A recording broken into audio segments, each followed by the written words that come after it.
Est-ce qu'à des moments, j'ai eu des phases d'épuisement où, oui, évidemment. Et tu vois, et je pense qu'on arrive en ce moment à beaucoup plus en parler, ce qui n'était pas le cas du tout au début.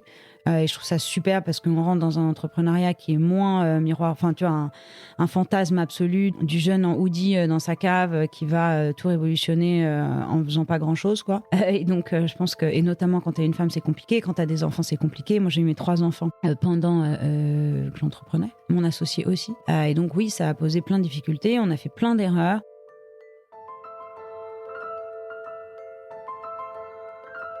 Bienvenue dans Mère, le podcast du média Les Louves qui accompagne les femmes dans la maternité depuis 8 ans. Je suis Marine Defresne, cofondatrice des Louves, journaliste et maman de 2 enfants, et j'aime au plus haut point la plongée dans l'intime et dans le secret de nos vies de femmes que nous offrent les podcasts. Ici, on explore ce que c'est de devenir mère et tout ce que ça transforme en nous, dans nos corps, nos cœurs, notre identité, notre couple et notre place dans la société, à travers des témoignages à cœur ouvert, des histoires extraordinaires et des conversations passionnantes. Pour ne manquer aucun épisode, abonnez-vous au podcast sur votre plateforme préférée, suivez-nous sur Instagram et sur leslouves.com. Bonne écoute.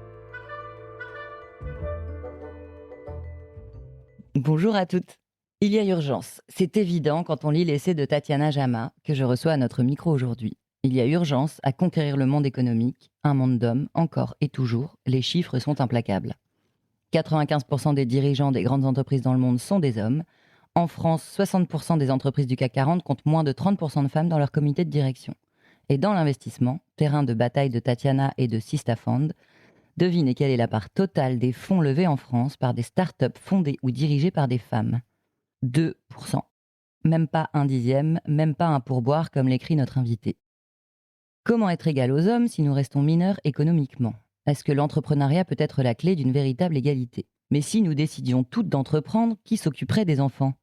J'ironise, mais l'entrepreneuriat peut aussi devenir un miroir aux alouettes, qui nous apporte la liberté au prix d'une plus grande précarité, économique mais aussi sociale, parce que mener de front une entreprise, la développer et gérer sa famille, est-ce vraiment possible sans finir sous Prozac ? Voici l'objet de ma discussion avec Tatiana Jama, mère de 3 enfants et multi-entrepreneur, qui publie un essai engagé aux éditions de l'Observatoire, son titre « L'entrepreneuriat, un nouveau féminisme ». Je vous souhaite une bonne écoute. Bonjour Tatiana. Bonjour, bonjour. Après ta course, c'est bon ? T'as réussi à te poser ? Bien sûr, je suis très heureuse d'être avec toi aujourd'hui. Cette intro était merveilleuse. Alors, tu as créé 3 entreprises. Lilissime, Sélectionniste et maintenant Sista Fund. Pas tout à fait, mais... Pas tout à fait, non, je schématise. Non, enfin, j'ai eu une vie d'entrepreneur au sens premier du terme entre 2008 et 2022. Et donc, oui, j'ai monté 3 sociétés. Lilissime qui faisait de la publicité locale, Sélectionniste qui faisait de la reconnaissance d'images et Levia.ai qui faisait du search conversationnel. Et j'ai monté ces 3 sociétés avec une femme qui s'appelle Lara Ruires, qui est donc mon associée pendant toutes ces années. Toutes revendues ? Directement, oui, mais avec des succès différents. Je pense que la première entreprise, pour le coup, d'Illissime, on l'a très bien vendue à une filiale d'Amazon en 2013. Et c'est effectivement plutôt cette entreprise qui m'a permis aussi de vivre toutes les aventures que j'ai pu vivre après, en étant aussi un peu libérée pendant un temps d'un poids économique qui, évidemment, nous pèse toutes. En 2018, j'ai lancé Sista, qui était, et qui est toujours d'ailleurs une association. Et donc, l'idée de Sista, c'est... moi, je me suis rendu compte très tard qu'il y avait un problème dans l'entrepreneuriat et j'étais assez convaincue que c'était le meilleur des choix possibles. Tu le disais dans ton intro. En 2018, j'ai réalisé, parce qu'on nous posait beaucoup de questions autour de l'entrepreneuriat au féminin, qui était un sujet que moi, j'avais pas du tout abordé dans ma vie d'entrepreneur, j'ai réalisé qu'il y avait eu donc que 2% de l'argent du venture qui était allé à des équipes féminines. Et ça a été un vrai déclic pour moi parce que j'étais encore une fois convaincue que c'était ce qu'il y avait de plus exceptionnel pour une femme et j'étais un peu le porte-voix d'entreprendre à tout prix, on va dire. Et donc, j'ai réalisé à ce moment-là, en comptant les femmes pour que les femmes comptent, qui est devenu un de nos grands slogans, parce qu'on est sur des sujets compliqués où il y a beaucoup de bruit. Le sujet du genre est le genre de sujet qui met évidemment personne d'accord. Il y a beaucoup d'attention à la data dans Sista, parce qu'on considère que la mesure précède l'action et qu'il faut arriver à se mettre d'accord sans nos biais culturels. J'ai réalisé donc avec ce 2% que j'avais été une anomalie une erreur statistique, comme beaucoup le sont aujourd'hui au CAC 40 par exemple.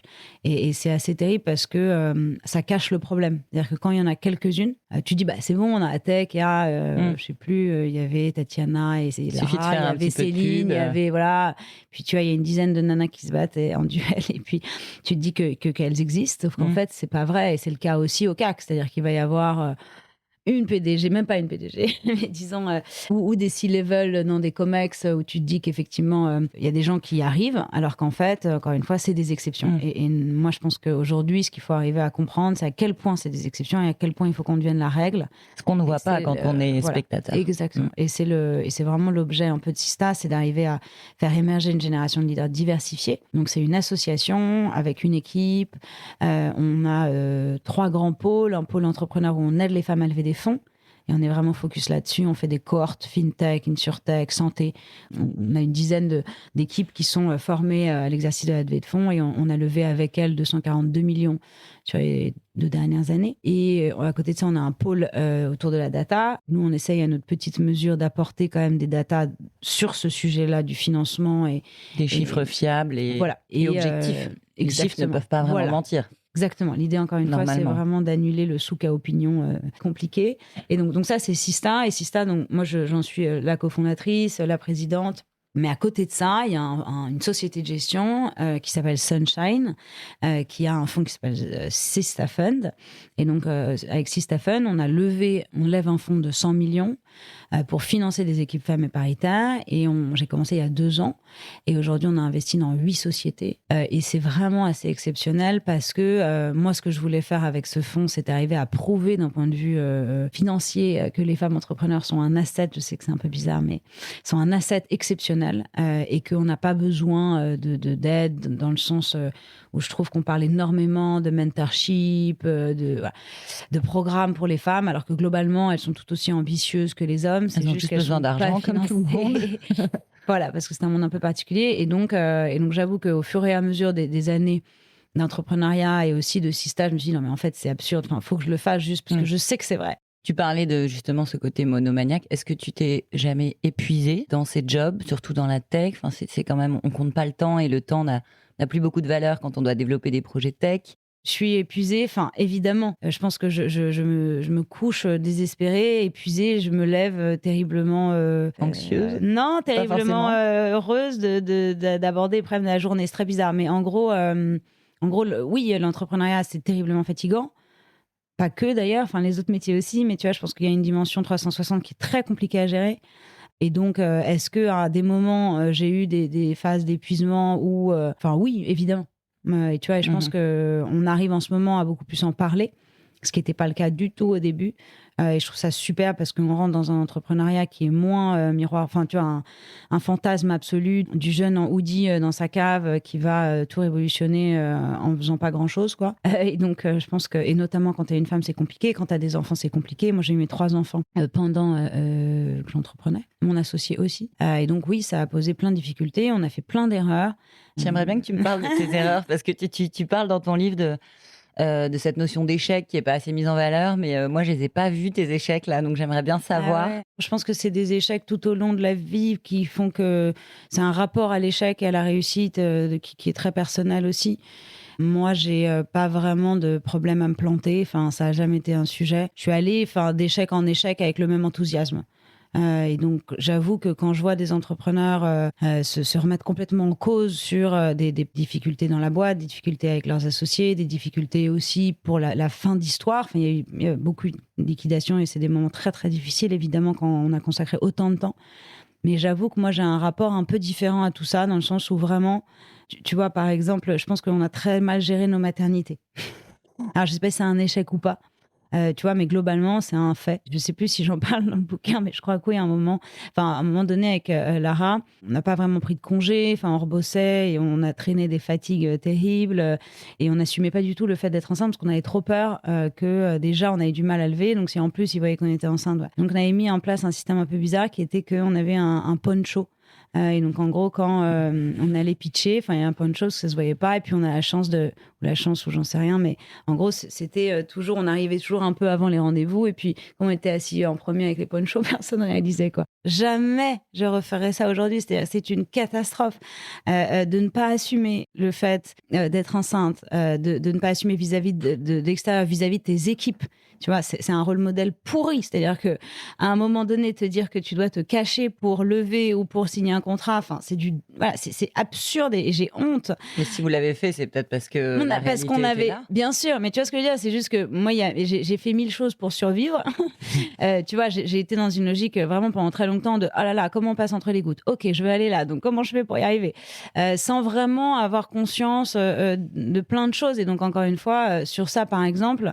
J'ai pas du tout géré, alors qu'aujourd'hui, ça me semble évident, et en ayant des équipes plus jeunes et des filles qui partent en congé mat, et j'en suis tellement contente. Et justement, à chaque fois, je leur dis que c'est un moment extrêmement important sur lequel il faut arriver à s'organiser 1000 fois plus, que ce soit au sein de l'équipe ou personnellement, pour arriver à que ce soit pas un frein dans la carrière et que ce soit pas justement une éternelle fatigue quand on se traîne, mais justement quelque chose qui restructure et remet aussi à plat des organisations. Et c'est OK, on va remettre tous les 5 ans. Ça peut être un enfant, mais ça peut être autre chose.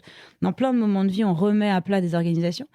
Et je pense que c'est hyper important de le faire. Et maintenant, j'ai vachement évolué sur le sujet, mais j'ai terriblement honte de ce qu'on faisait avant, quoi. Enfin, voilà, je sais même pas pourquoi j'en parle, mais c'est peut-être un coming out. Tu parlais de ce moment difficile où on peut être amené à liquider, etc., et que tu arrivais à ne pas forcément en souffrir. Est-ce que tu l'as vécu? Comment faire pour aborder ça comme une fin qui va donner lieu à un début? Enfin, comment tu aides les entrepreneurs que tu accompagnes à gérer ça, par exemple? En fait, encore une fois, ça dépend du sujet. Mais tu vois, par exemple, nous, notre première boîte, à un moment donné, on s'est fait mettre au placard avec mon associé. Et donc, c'était une situation un peu compliquée parce que, tu vois, quand tu montes une boîte, t'as aussi quelque chose de très émotionnel, dans le sens où c'est un peu ton bébé, surtout la première. Bien sûr. Tu vois, je pense que la première, c'est vraiment terrible. C'est un peu comme, tu sais, les premiers enfants. Enfin, malheureusement, tu leur refiles toutes tes angoisses. Et moi, ça m'angoisse terriblement pour ma fille aînée, mais je vois bien que, tu vois, la place dans la fratrie est terriblement importante. Et donc, en gros, ton premier enfant ou ta première boîte, c'est compliqué. Et donc, moi, on était vraiment à fond. Effectivement, c'était jour et nuit. Et donc, j'avais une relation assez émotionnelle à cette boîte. Et donc, quand on s'est fait mettre au placard et que le directeur, qui était à l'époque mon directeur commercial, s'est retrouvé sur mon cabis à ma place. Alors, et comme j'ai un passif de juriste, enfin, je suis avocate à la base, quand j'ai vu mon cabis, tu vois, sans mon nom, avec le nom du directeur commercial qui nous avait en plus vraiment fait beaucoup de mal, ça a été une épreuve terrible, qui finalement s'est soldée par une sortie et 2 ans de procès. Et donc ça, c'était quand même une période assez difficile parce que tu te dis, j'ai monté cette boîte, je l'ai revendue. C'est un peu un énorme succès parce qu'on était un des premiers exits de l'écosystème. En plus, on était 2 femmes. On gagne quand même bien notre vie. Finalement, on se fait quand même bien avoir parce qu'on se fait mettre au placard. On fait 2 ans de procès et tout ça dans un tremblement où t'es en construction de vie perso parce que moi, j'avais déjà eu mon premier enfant et pendant l'arbitrage à l'époque, Lara, pour le coup, a eu son premier aussi. Enfin, ouais. Donc, tu es dans des moments tu vois, avec en plus des gens comme Amazon où tu imagines bien qu'ils savent se défendre et toi, tu es de petite nana à Paris, quoi. Donc, ça, par exemple, en fait, c'est bizarre parce que j'en ai énormément souffert, tu vois, comme je pense tout le monde. Enfin, il y a un moment donné où, évidemment, qu'on souffre de situations. Mais je l'ai transformé en une force incroyable. C'est-à-dire qu'au fond, je suis extrêmement fière de cette histoire. Parce que je pense qu'on a réussi à en faire une force dans notre association, par exemple, avec Lara. Ça a été un moment extrêmement difficile et d'une violence rare, mais qui nous a rapprochés et qui nous a permis d'avoir une espèce d'association de malades pendant 14 ans. Ce qui est quand même... Qui dure toujours. Elle voulait rester entrepreneur, parce qu'elle est pour le coup vraiment monomaniaque à vie. Et moi, je voulais vraiment faire ce fond. Donc finalement, on a fini par, tu vois, prendre 2 chemins, mais on est encore très proches. Mais en tout cas, moi, je trouve qu'on a vécu vraiment une histoire assez exceptionnelle du fait qu'on a été vachement renforcés à ce moment-là. Et donc, en fait, ces quelques mois de conflits, quelques mois, c'était plus, mais de conflits intenses nous ont permis de créer un alignement assez dingue.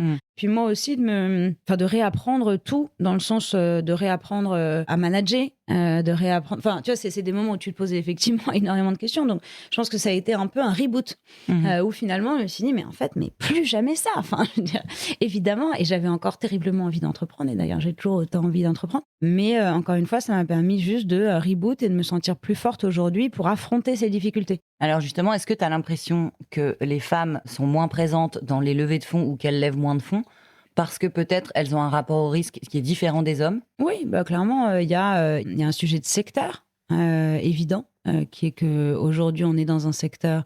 Enfin, on est dans un milieu qui privilégie essentiellement un secteur, enfin, avec une formation de scientifique. Et donc, forcément, à partir du moment où il y en a moins, tu as un problème à ce niveau-là. Et donc, tu as beaucoup plus de femmes qui sont auto-entrepreneurs ou qui sont micro-entrepreneurs.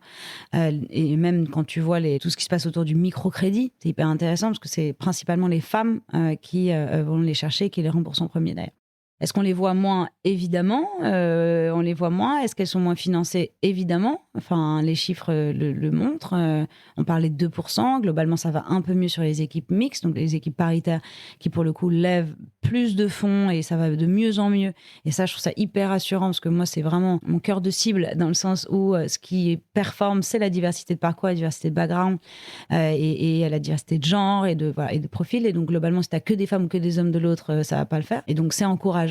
Mais encore une fois, aujourd'hui, dans ce monde très spécifique qu'est le venture capital, tu as très, très, très peu de femmes qui arrivent à lever et très peu de femmes qui sont investisseurs ou qui ont leur propre société de gestion.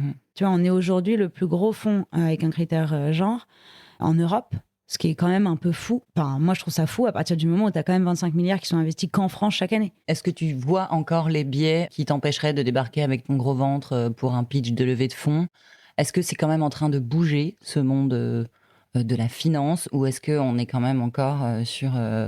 Est-ce que les 2% vont se répéter en 2025, ou est-ce que tu sens une marge de progression? Ouais. En fait, le problème, c'est que moi, tu vois, quand j'ai un objectif, j'ai pas de problème à être dans une logique de caméléon. C'est-à-dire qu'en gros, je m'adapte assez facilement dans le sens où je sais bien que si aujourd'hui j'arrive à un pitch pour lever mon fonds enceinte, je ne fais aucune confiance au monde extérieur dans leur capacité à comprendre ce que j'essaie de construire. Et donc, à partir du moment où je sais que ça sera pris comme un sujet en tant que tel, parce qu'elle sera moins là, parce que... Enfin, et on m'a posé la question 1000 fois pendant mes différentes grossesses. Et donc, je ne sais pas comment répondre à cette question, parce que d'un côté, j'ai envie de répondre non, parce que j'ai envie de lever des fonds et mon objectif est d'arriver à ces 100 millions, et donc je ferai tout pour y arriver. Et ici, il faut que je mette un poncho, je pense que je le mettrai pour cacher mon ventre. Et en même temps, j'ai honte de dire ça, parce que on participe aussi à un mouvement où il faut montrer un peu le modèle. J'essaye en tout cas d'être beaucoup plus transparente quand je pense que c'est possible. Et je pense qu'on arrive à un moment donné assez intéressant où dans certains milieux, on peut se permettre de dire les choses, mais c'est pas du tout la majorité. Et globalement, on est aussi dans un moment compliqué où on a connu 10 ans où il y a eu un certain nombre de progrès, notamment sur le droit des femmes, et que je pense qu'on arrive dans une période assez terrible de backlash, et que dans cette période de backlash, il faut aussi passer entre les gouttes. Et donc, moi, encore une fois, mon objectif était de lever 100 millions pour aller leur distribuer à des femmes entrepreneurs, renforcer le pouvoir économique des femmes et accélérer l'égalité. Et j'avoue que je serais prête à jouer avec les règles. Tu parlais d'association, justement, j'avais une dernière question sur ça. Comment tu as rencontré ton associé? Est-ce que ça a été une évidence que vous alliez entreprendre ensemble? Est-ce que c'était une amie? Parce qu'on a souvent envie de s'associer quand on a une idée, on a peur de mal s'associer. Comment ça s'est fait pour toi et c'est quoi ce qui a réussi entre vous deux? J'ai eu une associée sur mon parcours entrepreneurial pendant 14 ans. Ça, c'est un peu particulier parce qu'on s'est rencontrés très tôt en école. Je pense qu'on a vraiment eu beaucoup de chance parce que, encore une fois, on a vécu quand même vraiment les hauts et les bas de l'entrepreneuriat et on a réussi à rester soudés et à construire vraiment une belle relation de confiance. Et donc ça, pour le coup, c'est un peu comme... c'est un peu comme j'en sais rien, ton premier mariage. Pour l'instant, j'en ai qu'un. Mais j'espère que mon mari n'écoutera pas ce podcast. J'espère qu'il écoutera. Mais non, mais je pense que en fait, c'est juste parfois, tu vois, tu as différents types de couples. C'est-à-dire que tu as des couples qui, c'est un peu, tu vois, tu jettes des dés. Parfois, ça marche toute la vie et tu sais pas pourquoi. Et parfois, tu travailles toute ta vie et ça, voilà. Et donc, globalement, moi, j'ai été associée sur sur Sista. Je suis associée aussi, pour le coup, Céline Lazorte et Valentine de Astéry et pas mal d'autres femmes, notamment sur cette aventure. Maintenant, je suis associée à Isabelle Gallo sur Sista Fund. Et donc, je pense que ça dépend. Ça dépend ce que tu cherches. Est-ce que tu cherches une personne? Est-ce que tu cherches des compétences? Est-ce que tu es aligné sur la façon de fonctionner, sur la façon de communiquer? Enfin, moi, je pense encore une fois que la vie est une suite de grands malentendus. Faut éviter de penser qu'on se comprend. Tu vois, ce qu'on disait au début, parce que t'es femme, parce qu'on est habillé un peu pareil, on a l'impression qu'on est pareil, alors que pas du tout. Et donc, juste ne pas avoir de présomption de compréhension. Parce que, tu vois, encore une fois, les gens sont très différents et donc il faut arriver à se mettre d'accord, à se comprendre et à se dire en fait, c'est quoi ton couloir de nage, c'est quoi le mien, c'est quoi qu'on fait en commun et l'envisager comme des étapes et se faire aider s'il faut. Moi, je me fais beaucoup coacher. Depuis longtemps ? Pas dans la durée, mais globalement à des moments clés. C'est-à-dire qu'il y a des moments où en fait, t'as des crispations qui peuvent exploser et ça arrive hyper souvent chez les entrepreneurs. Tu vois, une des grandes causes de liquidation, c'est la mésentente entre associés. Et donc d'arriver à juste se dire que les gens sont pas mal intentionnés, tu vois, ou sinon vraiment tu t'es planté, mais c'est juste que globalement les gens ne se comprennent pas. Et donc comment est-ce que tu arrives à comprendre ce que l'autre veut de toi, à te faire comprendre, tu vois, sans penser que l'autre te comprend et à établir une feuille de route. Et finalement, encore une fois, ça arrive d'avoir des tensions, des conflits, il y a 1000 choses qui peuvent arriver dans une association, c'est très long. Ce qu'il faut juste, c'est arriver à travailler dessus. Parce que, et d'ailleurs, c'est pareil, c'est terrible de faire autant de pareil avec le couple, mais je pense que c'est vrai. C'est qu'en fait, parfois, c'est possible d'arriver à désamorcer des situations en travaillant dessus et il faut essayer. Et globalement, ne pas se dire que c'est un long fleuve tranquille. Évidemment que c'est compliqué de passer autant de temps avec quelqu'un et puis surtout de mettre autant de choses en commun. C'est-à-dire que tu mets ton avenir financier en commun avec ton associé. C'est quand même un truc de fou. Les conséquences que ça a et sur ton quotidien, sur tes rêves, sur ta façon de réagir. Et donc, ouais, je pense qu'il faut le faire. Je pense qu'il y a aussi quelque chose qu'il faut tout de suite bien délimiter autour de l'image. Tu vois, on est dans un monde où aujourd'hui, en fonction d'un LinkedIn, d'un article, il y a beaucoup de choses qui, sans vraiment être assumées, se jouent sur cette logique de notoriété. Et donc, moi, je pense que il faut arriver aussi à très rapidement comprendre qui, est-ce que c'est du co-CEO, est-ce qu'il y a un boss, est-ce que qui est en lumière, qui représente, pourquoi. Enfin voilà, la vie est compliquée. Plus on arrive à ne pas être bisounours et à se dire on va avoir X nombre de difficultés, il faut toujours essayer de wish for the best et plan for the worst. Une deuxième dernière question sur tes soupapes. Tu as parlé de coaching. Est-ce que justement, pour éviter de finir sous Prozac, tu as des activités, des choses qui te ressourcent absolument et que tu as réussi à sanctuariser dans ton quotidien ? Ouais, mais même ta question, elle est étonnante. Tu vois, quand tu dis terminer sous Prozac, ça veut dire quoi ? Enfin, tu vois, on est une génération où globalement, il n'y a jamais eu autant de prises d'antidépresseurs. Et c'est pour le coup un phénomène assez français. Et les Français ont l'impression qu'on est un des pays où il y a le plus d'inégalités, alors qu'on est un des pays où il y a le moins d'inégalités. Le ressenti est absolument hallucinant. Et donc, pas terminer sous Prozac, déjà, est-ce que ça dépend de ce que tu veux dire ? Est-ce que tu parles C'était une façon de dire de préserver sa santé mentale. Bien et sûr, de pas péter mais un tu câble vois, et de finir en burn-out. oui, mais dans l'entrepreneuriat, mais même ailleurs. Tu vois, t'as la plupart t'as plein de gens qui sont en burn-out et qui Bien sont sûr. de grands musiciens, qui sont de grands écrivains, qui sont des humoristes.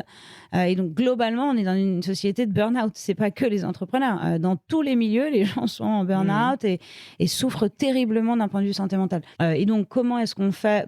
Je sais pas. Déjà, je pense essayer de comprendre sa singularité. Je pense qu'on n'est pas tous pareils. On n'a pas les mêmes ressorts, les mêmes envies, les mêmes besoins. Et donc moi, par exemple, ça dépend aussi de quelle étape t'es dans ta vie de femme. J'ai pas les mêmes besoins quand j'ai commencé à entreprendre en sortant d'HEC à même plus 25 ans et maintenant à 42, tu vois. Et donc avant, c'était franchement, c'était la fête.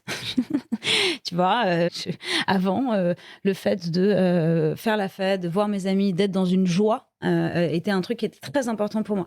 J'avais besoin de joie, j'avais besoin de lâcher prise parce que je trouvais que c'était beaucoup trop sérieux et beaucoup trop strict et je m'y retrouvais pas. Après, il y a eu des phases où c'était le sport. Tu vois, courir fait un bien fou. Moi, j'arrive pas à aller dans une salle de yoga parce que je n'ai pas l'organisation et la discipline. Donc, je cours parce que ça me fait beaucoup, beaucoup de bien. Donc, voilà, c'est une de mes soupapes. Le théâtre en est une aussi. J'adore le théâtre. Et globalement, moi, je suis plus calmée après avoir couché les enfants. Parfois, j'y vais seule.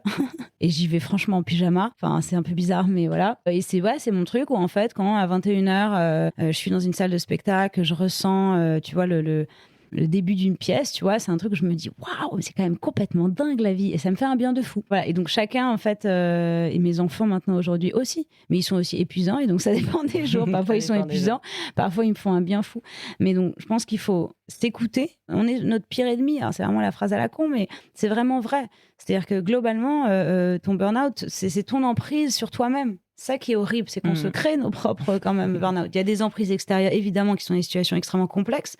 Et ça, il faut faire très attention, essayer de les éviter. Et voilà, c'est un autre sujet. Mais le sujet là dont on parle, c'est un sujet de toi. Tu vois, comment est-ce que tu fais pour te lâcher un peu la grappe et pour te dire que tu n'as qu'une vie et que globalement, des conneries, tu vas en faire plein. Mais que, encore une fois, si tu passes d'échec en échec avec le même enthousiasme, tu as aussi peut-être la possibilité de t'éclater et puis de rester, d'avoir une santé mentale correcte.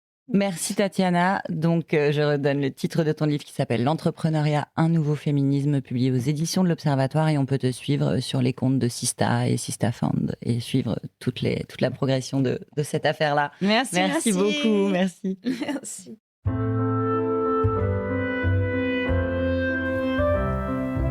C'était un nouvel épisode de Mère, le podcast du média Les Louves. J'espère qu'il vous a touché ou inspiré.